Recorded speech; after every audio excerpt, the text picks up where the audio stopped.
Hey there, welcome back to my channel, or welcome to my channel if it is your first time here. My name is Erin and I make videos about sewing. This video is a mid-year check-in on my 2025 Make 9 and the stash tracker I am using to track the fabric and patterns that I buy and use this year. So if that is interesting to you, go ahead and continue watching this video and subscribe so that you can see at the end of the year when I do my year-end wrap-up. First, my Make 9. This is the first year I've done a Make 9 and I really like it. I did a lot of things right at the beginning of the year in the first month or two and have not made much progress on it since then, but for good reason, I think. So I did the Hovia jacket. I made Vogue 2051. I made Hudson pants. Specifically, I wanted to make the male Hudson pants. I also have the mini Hudsons and the ladies Hudsons, but I specifically wanted to make the male ones for my husband. I've actually made those 3 times. And I made the York pinafore. So I officially have 4 checked off. Now you'll notice from my graphic that a lot of the grid boxes have 2 options in them, and that is because I wanted to give myself some wiggle room and kind of just went for like similar items.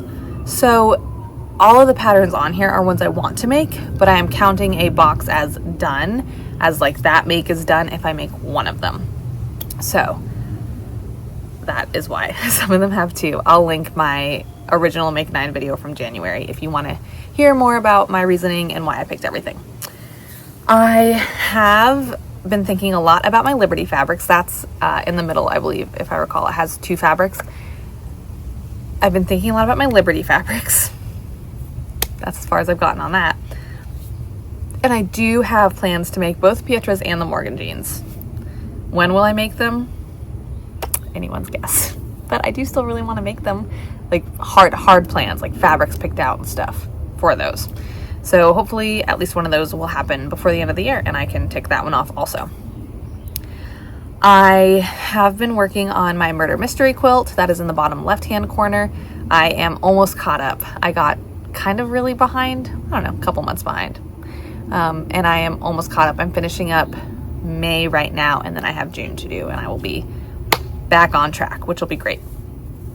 I love that I gave myself a lot of latitude in this by giving myself more than one pattern and just kind of going with like a jacket type thing and then something with a bib, you know, that made me feel less closed into making those specific patterns and allowed me to just choose something within there that I wanted to try. Something I already know I won't be doing again is I won't do anything non-sewing. So I have a cross stitch pattern on here and I have a knitting pattern. I think I could get the knitting pattern done. I could get the sweater done by the end of the year. I'm not counting that one out. I know I'm not going to get the cross stitch done. And those are secondary, tertiary hobbies. So I don't give them priority and I don't want to give them priority just because they're on my Make 9. So I probably won't finish those. Definitely won't finish the cross stitch. So anyway, that is my Make 9. I feel really good about my progress on it. I already know I'm probably not going to finish 1 or 2 of them and I'm fine with that.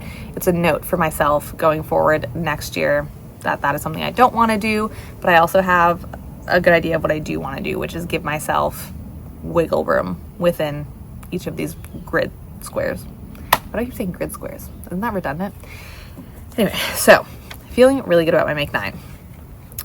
What I'm feeling, I don't know, I don't have negative feelings about this, but mostly because I've been tracking this as the year has gone on, so I've seen these numbers build up. This is not a surprise to me. When I tell you like how much fabric I bought and stuff like that, it's not a surprise to me, and I don't feel bad about it. It's been a really hard year. I'm not buying so much fabric that we're going into debt or anything crazy like that. What I feel bad about is that I want to be sewing more of this fabric. I feel bad that a lot of the fabric I bought I like have not sewn. So that's what I feel a little bit bad about. In terms of patterns, I don't feel bad. I don't feel bad about buying patterns that I haven't sewn yet because I know I probably will sew them at some point. And like that, anyway, let me explain. So just the highlights real fast. I think at the end of the year, I'm going to do a more detailed breakdown. Like what I sewed for who, how many patterns I repeated, blah, blah, blah. But just the big numbers. Let's talk the big numbers. I have added, I've used 45 yards of fabric. It's pretty good. And I'm only counting garment makes in this. I'm not counting like any quilting I do and stuff like that. This is just garment makes. 45 yards of fabric. I'm not too disappointed in that. That's a good chunk of fabric. I have added 119 yards of fabric.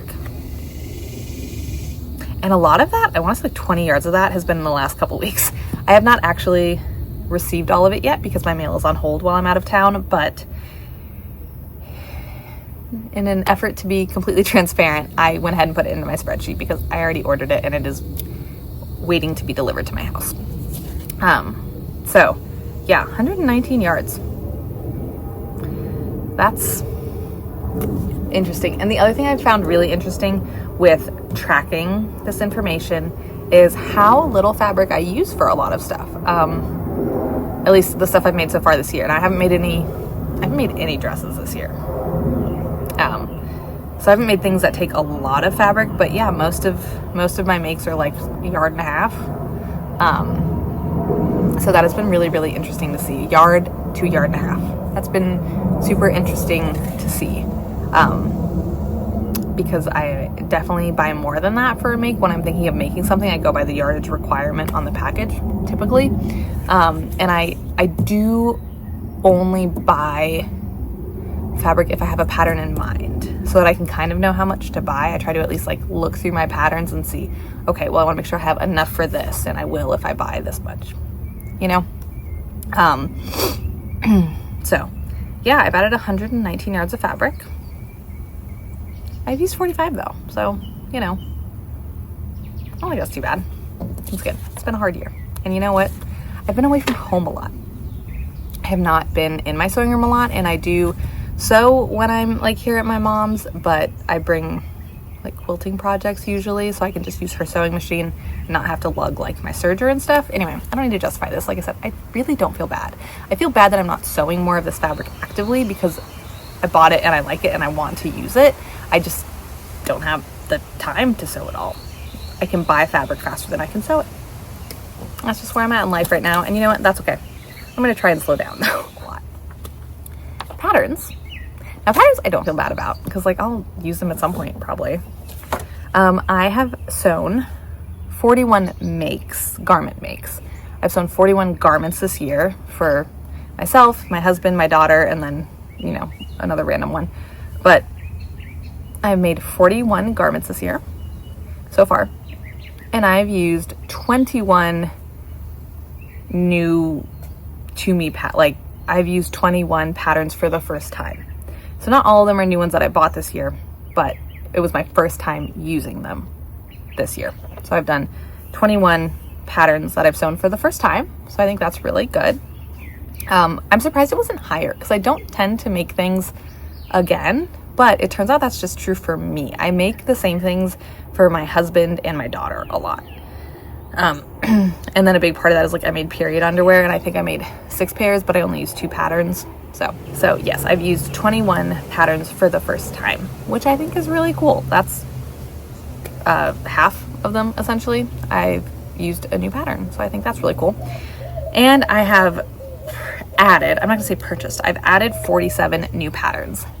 This includes any that I download for free, like from the Mood Society or like Peppermint Magazine, stuff like that. I'll check every now and then, see if something new is available that I like. Tiana's Closet.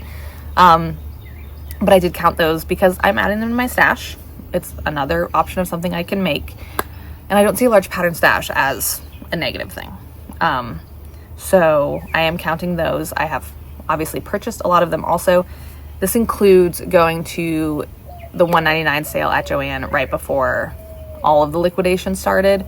I think I got 18 patterns there. And like a McCall sale or something like that, I got like fancy gowns, maybe a wedding gown pattern, you know, just in case. And then some costumes. So those are things that like, I know I'm not going to use anytime soon, but I want to have them on hand in case I ever do need them.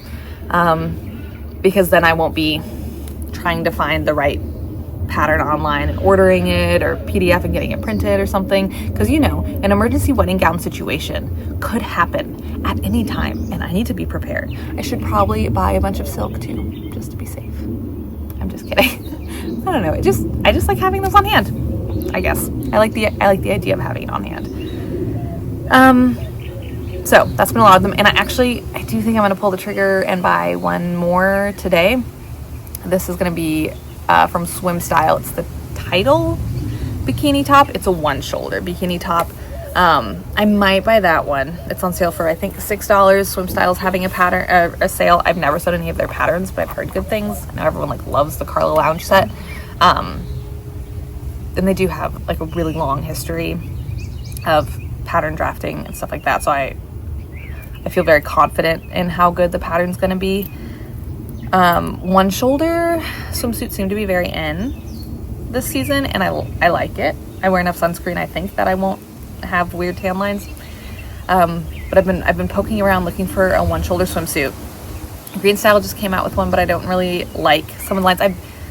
I've been looking around, and it turns out I'm very picky about the lines, both on the front and the back. Some of them curve way too low on the back for my preference and stuff like that.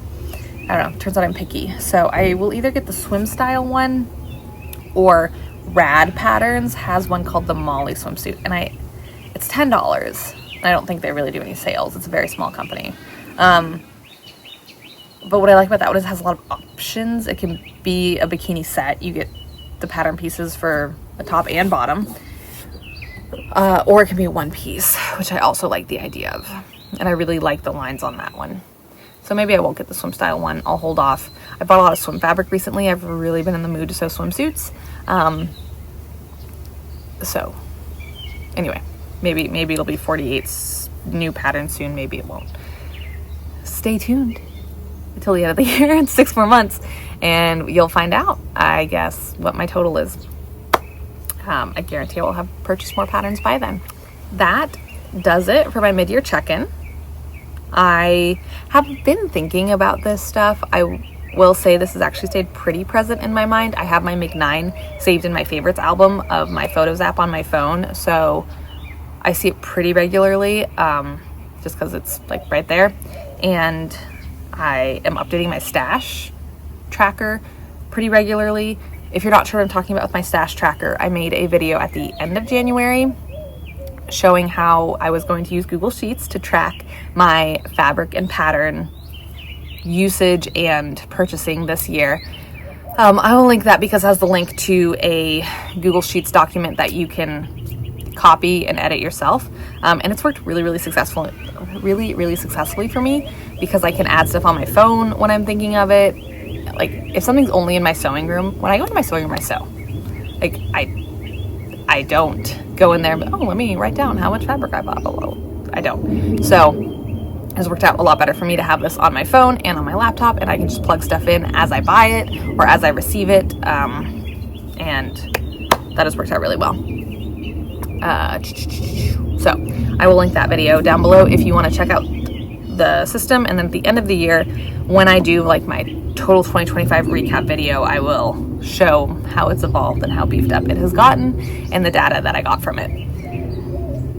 But yes, like I said, I've been thinking about both of these things, and I just wanted to do this video to check in with you guys, and then to maybe prompt you to check in with yourself on whatever goals or Make 9 or whatever you set for yourself this year. That does it for me today, you guys. I hope you are having a wonderful summer, and I will talk to you in the next video. Bye.